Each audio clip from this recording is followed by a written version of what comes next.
Je propose que l'on donne au chemin des réservoirs dans le bois de Boulogne le nom d'Alain Ouzoulias.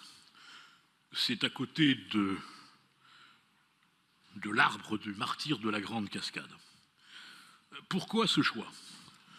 Parce que la résistance, c'était à la fois l'amour de la patrie et l'amour de la liberté, et qu'elle a réuni des hommes et des femmes d'origines différentes, de convictions différentes, parfois de convictions opposées, mais qui avaient en commun l'amour de la liberté et l'amour de la patrie. Et même si la France libre s'est faite sous la prééminence du général de Gaulle, elle a rassemblé des hommes et des femmes de tout horizon, dont Albert Ouzoulias, alias le colonel André, qui a été l'un des grands organisateurs des FTP pendant l'occupation.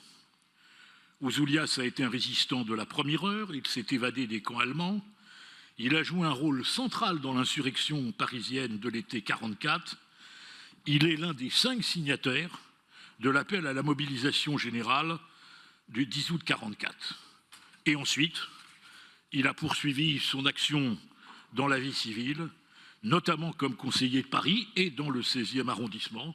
Il fut un temps, on pouvait élire des communistes dans le 16e arrondissement. C'est un temps révolu. Je m'en réjouis sur le plan politique, mais sur le plan humain, Ouzoulias a été une des grandes figures de la résistance. Et donc ce geste de mémoire est un acte de transmission, un acte de mémoire qui nous rappelle qu'au-delà de nos divergences, par les temps qui courent, sur des sujets importants, l'amour de la patrie, la défense des libertés, il y a lieu de rassembler, et donc voilà pourquoi nous avons proposé à cet élu du 16e communiste et résistant de la première heure que cette allée porte son nom.